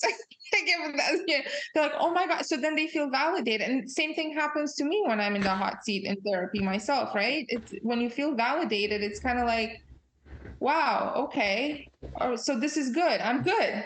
And then you go on. It's alchemical. I don't know how to explain it. Yeah. It's so when I get validated, I'm like, nah. So I usually slide past it. So I'll just keep scooting on in the conversation. So someone will be like, oh, or you did good at that, or that was awesome, or man, that sounds like it was hard. Yep. And I just keep going. Because some of us don't like the validation because it feels icky, you know, because they're like paying attention to things and it's like, oh, now we got to talk about this and shit. Like, stop. Don't sing me happy birthday and shit like that. And I don't want to be validated. Just shut up. I don't know how to explain anything right now. Have a good day, man. Yeah. Like, we was eating pizza. Now you validating me and shit. I didn't ask for this. Better not bring out those candles. I swear to God. I'm making a joke now, but it happens sometimes with validation is that it opens up a pathway. And that's when people really start to get like really sad or really feel that pain or whatever's going on. They really feel it then because now I feel it's okay to feel it. And thus they can fully experience it. You said that you were on the edge. Correct. You were on the edge. And so someone validated it and told you to experience it and they pushed you off the edge. And then you fell down that hole and you're like, holy shit. It's terrifying. It's quite actually terrifying. what I explain it as is I felt that I'm on the edge, and then the therapist nudges me over, and I feel like, oh my God, I'm falling into the abyss of nothingness, and then it's like, oh, it's a next stair, it's a next step, it's a stair, like so it's that feeling, you know, when you go down the stairs or when you're dreaming that you're going down the stairs and you trip and you're like all startled because you feel like you're going to fall. That's exactly what I can relate it to. I felt like I'm falling into the great abyss, but I'm like, oh, there's like, this is literally stairs. And I just placed my foot on it. Okay, it's all good now. But in that second and a half of falling, it feels like it takes forever. It's like in the movies or some TV shows. I just seen it recently when they push the kid into the water and they're flinging around and then I'm drowning. And then they stand up and they're like, wait a minute. Literally that. Exactly. In the shallow end. I literally just saw this like 2 days ago. And the dude's like, stand up, you jackass. Oh. We're good here. We're good. Yeah. Wonderful thing. Sadness can be a tool, but is the thing that we experience, and you should not be afraid to experience it. even though I as well run from it. Mm-hmm. But continuously running from it for your entire life is not only terrible, and not just tiring, but is cowardice. And this is what I talked with my very masculine men. You want to talk about therapy and how that's a punk thing. I don't feel like saying the B word, but how only B words do that, or using other volatile, vulgar things that we express that women are, is cowardice. There's nothing stronger that you can do than run into this emotion and these feelings and face them head on, instead of coping them with alcohol or drugs or opiates or sex or whatever it is, all these other things, all these peripheral things that you do. Run right into it. There ain't nothing more masculine than there is than that, to go right into battle. You've seen 300. So run your ass in there and let's see what happens. Actually, that metaphor didn't work because his ass died. Yeah, not a very happy ending to Not the a happy ending, Spartans. but you get, all of Sparta. They get, everyone knows what Sparta is now, because it's about running into those emotions. You know what? They died, but you know what? We know what it is. So okay, so I lost that okay. metaphor in the ADHD, but y'all still got it. Running into the emotions is probably the best thing that you can do when you're ready. Well, that's so profound what you just said. Wow, that took me aback. Validated. You see, look at me now, Spence. I'm validated. Fuck you now, man. Here we go. All right. Yeah, you're right. You don't say dumb shit. All right. Spencer putting you back into your book. That's right. He back thinks into my he's box. up here, and I'm like, no. Well, he likes to keep me in the closet. It's a thing. Oh, here we go. It's a closet again. Anna, say what you were going to say, and then we'll go to the next scene. Yeah. Please. Love God. All right. We'll just move on to the next scene. Okay. Next scene. So before we actually get into it, so a big part of this movie is actually that they have these core memories, right? These core memories that shape Riley's personal islands, right? So she has different islands to go to different things like honesty, family, and all of that. So it's all of these things connected. And then once Riley starts feeling that kind of sadness, fear, anger, all of the other emotions besides joy, then all of a sudden sadness starts like touching the orbs, and then they make them more sad memories, right? And then obviously this frustrates Joy because throughout like the younger years of Riley's her childhood, Joy was the main kind of core memory, right? And so this kind of leads to the scene that our last scene that we're going to be talking about, where Joy realizes that you need to have other emotions to kind of come together instead of just kind of separating them and letting them be their own island or their own emotions. And so at the end of the movie, sadness kind of takes over to let Riley feel sadness again, instead of just feeling all those other emotions. And so now she's able to actually express herself, actually have a cry, and have that time to actually feel, instead of kind of just pressing everything down. It's more about now she's expressing that sadness, because when she first moved, she wasn't able to express, leaving her friends, leaving all of her, just all of her great memories back in Minnesota. And so now, with everything kind of coming together, so now all these different core memories have different colors in them. So instead of it just being like yellow with joy, it's joy and maybe anger, or sadness and disgust or fear.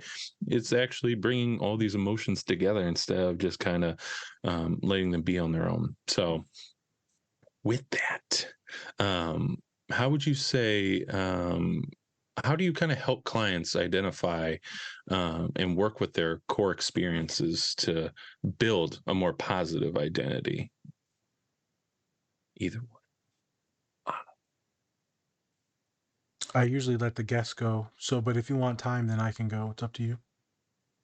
You can go. Okay. Mm-hmm. It depends. It's different for every client. Is sometimes it's not always about building a positive memory or thought. Mm-hmm. Sometimes, like you said, you name it and then you kind of identify it, you figure out what it is, and then you start to move on from it. But the pain sometimes will always be there and exist. But you're able to grow outside of that than just being stuck in it. I feel like this scene is nice because it shows that everything is not so, I hate to use these colors, but metaphorically black and white. Life is not just black and white. It's not so simple, so simplistic. It's very complex. It's so convoluted and poisoned with so many different things. There's so many different variables that you don't know what you feel when you feel it. So it's a little seasoning on all of them. And so maybe it is this blue and this yellow, sadness and joy. But then there's other variations that are sparkled in there, and then maybe you got some glitter in there. There's a lot of different things that go into life and experiences. As Heather, she said, why do you and your father cry so much? Why are you so emotional when you see the baby? It's happiness. But it's also a deep pain because we're reflecting on the sadness of our lives, but then the happiness that we are now here in our lives to see this beautiful bundle of joy at 7 months. So most of the time it's about helping people identify these emotions and then trying to give them faith that they'll be able to experience more positive ones moving forward based on the choices that we will help them make,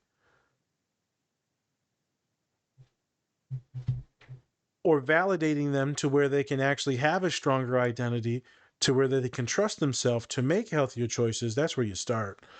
And then we keep going and going and going. And I have multiple humans I think of. We started to work on a lot of emotions and a lot of drug and alcohol usage. And we got them to do healthy choices for a while, months and months.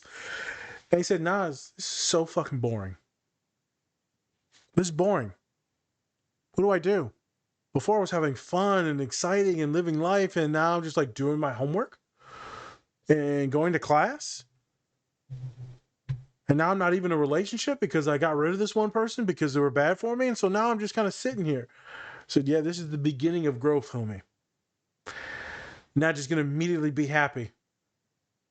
And I said, if I could.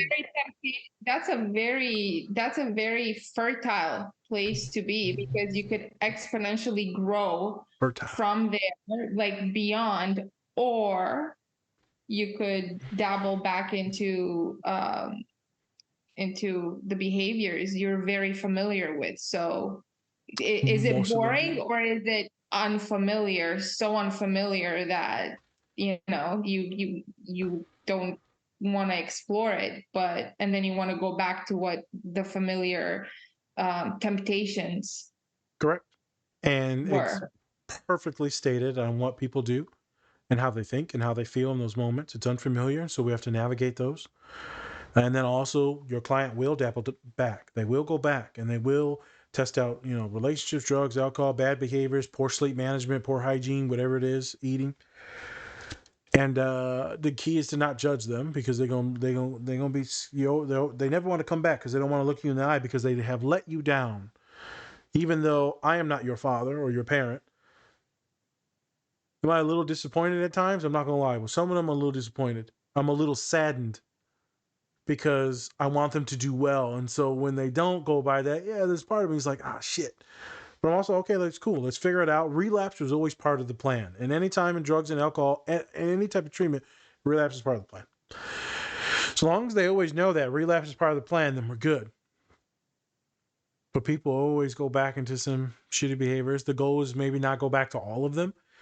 The goal is technically harm reduction. So maybe you only went back for a day, couple hours. Maybe it was, instead of eating the whole cheesecake, you just had a slice of cheesecake on your diet. It doesn't sound right. I'm getting hungry. You're trying to talk about with a lot now. I'm sensing you're getting Yep, pumped. it's getting to that point. Yeah, there's always a point in the show where it's just like, Yeah, Spencer warned us of that. Yeah, Yep. no, I'm starting to see. You see the pineapple gone, so I don't eat that. I think it's about getting clients to where they need to be, and it's not always about just changing that emotion. It's about building up so many other things that they're not afraid to experience the other emotions. And I think that's kind of what Anna was saying as well. I'm gonna go ahead and let you take over it. Do you want him to restate the question, or are you good, Anna? Oh yeah, go ahead, restate the question. Okay. So, speaking about those core memories, how do you help your clients identify and work with their core experiences to build a positive identity? Well, I think that those core experiences sometimes could be so packed with different emotions, and the familiarity of having like in the movie the balls that like the core experiences had sadness and joy, and sometimes shit, I mean, mine looked like a rainbow with all of like the whole emotions wheel, right? And I don't know which one of you was it, Spencer Nas, who said that you put glitter in there. I love it. Just glitter. Yeah, just glitter all over it. So yeah, that's what a lot of mine looked like. And I learned that you have to, so I help others metabolize through them. Good word. And just kind of like metabolize it.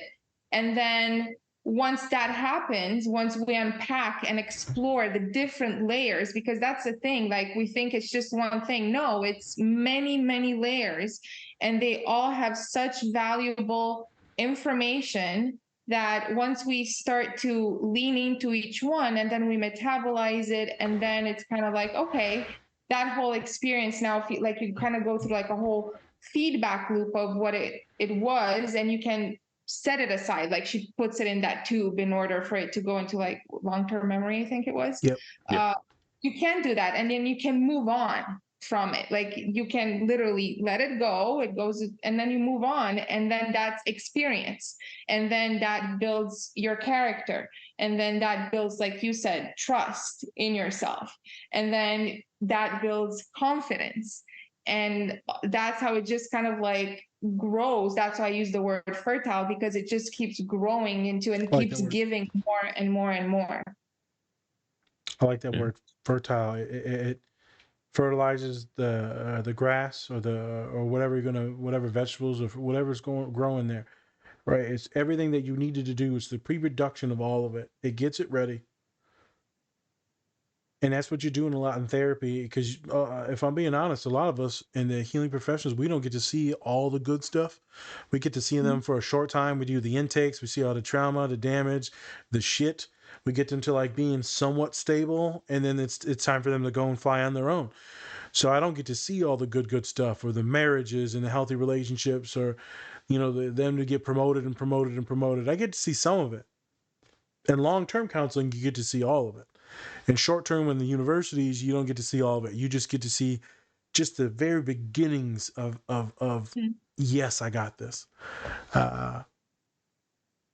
It's tough being. Do you get anybody drop in and connect with you later? Yep. I've had clients Emails. come in like 2 years later and be like, by the way, I couldn't be in a relationship and I've just moved in with my boyfriend of 2 years. I couldn't have done it without you. I'm like, girl, it was all you. I was just there sprinkling the glitter. Yeah. See, when they give me those validations, that's when I get kind of narcissistic. I'm like, yep, it was all me. You weren't even supposed to be there. I was just talking. I didn't know what happened. Like, remember, you owe me 10% of your first check. The kid middle name got to be Nas. Oh my goodness. Okay, now I'm starting to see it. You're starting to see that, I'm not a good person. Yes, students or clients, whatever I've worked with, right? I got a human that just emailed me the other day, never a client, just a student that I was just talking to, mentoring, back at St. Mary's. They just sent me an email this weekend saying, hey, got some really exciting news I want to talk to you about. I assume they're getting ready to become a counselor or a therapist, because I assume that's what the good news is, but maybe it's even better than that. I don't know what they wanted to do. I thought that they're going to be good at whatever they do because they are a badass human and an awesome woman. I got a feeling they're going to go into counseling, but if not, then there must be even better news. But yeah, students will drop by. Students will give me gifts, things like that. Clients. I've got some families that will like say things and send emails. I just graduated with my doctorate in May, and so some students that I knew, they finally sent the gift. The gift was like Snoopy with a graduation hat that says 2023 on it. Like, oh my God. Of course. My clients know me. Yeah. Sure do. They know me. So yes, it does happen. I've seen wedding invites and stuff like that before, all types of stuff. So it's really nice to see the good stuff. I know some humans. I always tell them, if you want to see where I'm at, just go on LinkedIn. You'll see what job I'm at. You know the podcast. So if you ever want to listen, then just listen. But, on LinkedIn, it lets you know that who looked at you. And so I've seen a couple people recently. I'm like, are you coming back to therapy or are you just clicking to see where I was at? I'm like, I'm wondering, like, you okay, girl? Like, how you doing? Yeah. I'm like, I know this is you, girl. I'm hoping that everything's fine and they just had like a good thought. They were reflecting. What month is it? August. Yeah. That's why. I assume they got married by now. I assume that's why they clicked on it. Okay. That's what it is. Okay. Sometimes I forget. There's so many humans that I take care of. I can't remember everything. Yeah. Yeah. So I do get those wonderful moments, those validating moments. I have very, very good statistics and data to prove that I am very good at my job based on the analytics that we keep. And I've said this on a few podcasts, and I don't even feel shitty about it because we keep that in the university. It's all data collected, statistics, outcomes, long-term management, academics, grades. It's all collected. Surveys, student surveys, it's all collected. And so I have very high rankings on a lot of things. And I have a high demand rate for speaking engagements on campus. And it's because I'm just a human and people like trust me. And I'm funny and engaging. And it's not a lecture or a slide. I use no slides. I just go in there and I talk. And I just pace back and forth. And then I make a few jokes. And there's not much eye contact. And I just go in there and be fully me. I remember You're relatable and you validate. And that's it. I love with some of my clients. It's not clients. Some of the students will ask me questions. I'm like, if I answer this question, you're going to cry. Because they'll be like, well, how do you, because I always say, what questions people have? And they'll be like, how do you work with someone that's always having to help their family and give back? And so I'll start to give some thoughts, validating some things, but then it starts to make people tank. And so I have to shift focus that way they don't tank too much. But you'll be intrigued. The number one question last year in my engagements on campus was, how do you prevent burnout? Everyone wants to know that. And it's so hard to give back to my family because a lot of them are students of color. A lot of them are international. It's so hard to be invested in that. Some of them might not even be documented. And it's just a lot of stuff and a lot of trauma and a lot of stuff, a baggage. And so I'm helping kids navigate and set some boundaries on that because they got to take care of themselves first. Then you can really help the family out because now you're going to get this degree from one of the top universities in America. You can't be worrying about everything that goes on at home. You need to shut some of that shit out. And so the knock at me from one of my students years ago said, Nas don't care about family. Nas a shitty person. He don't care about family. And the lady, awesome lady, the teacher, she's a white woman. She said, you know, Nazir takes care of his disabled father, right? And his brother lives with him. He takes care of both of them. He said, I didn't know that. She said, yeah, maybe you shouldn't talk shit about people. Maybe you should learn about them first. The boy was a complete con artist in trying to lie out of his way out of everything and take no accountability. So everyone was the issue, never the person themselves. This is a good scene, Spence.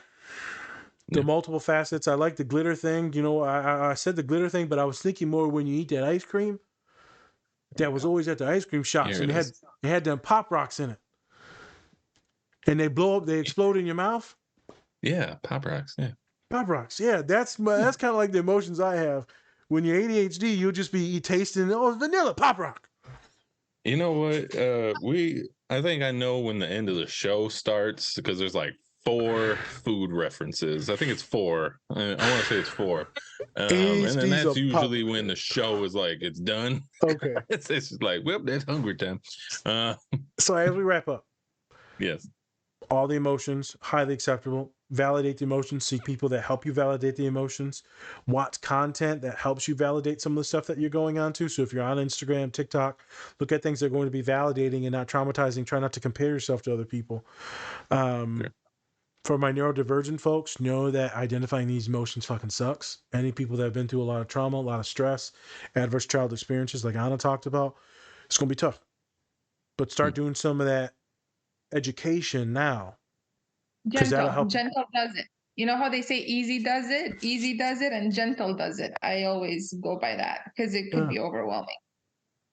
Yep, that's what I said. Ease into it. So that was the big things for today on my part.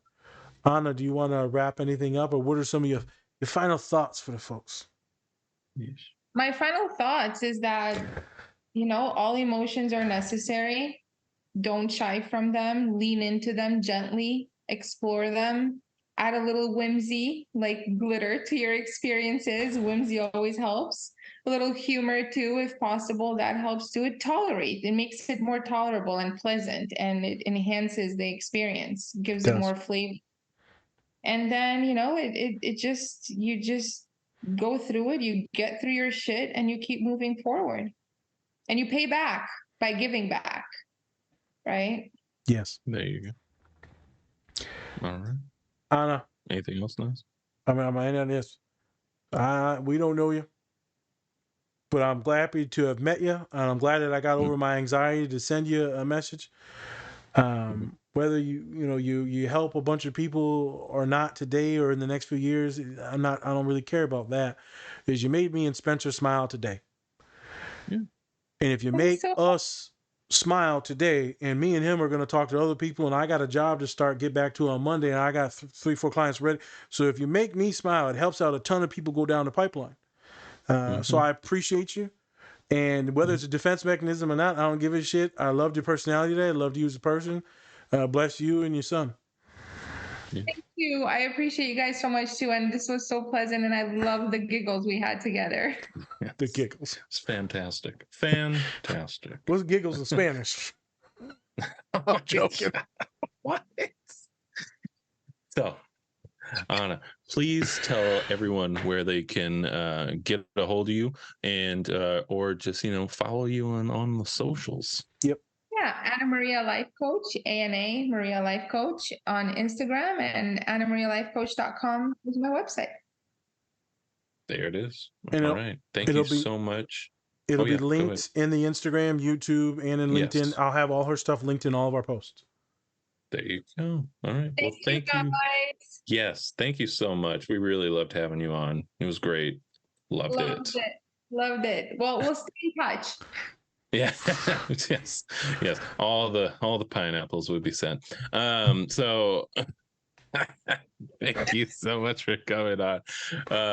I'm Spencer. That's Nas. This is the Different Spectrums podcast. Go check out all of our sponsors and collaborations and our merch. It's all in there.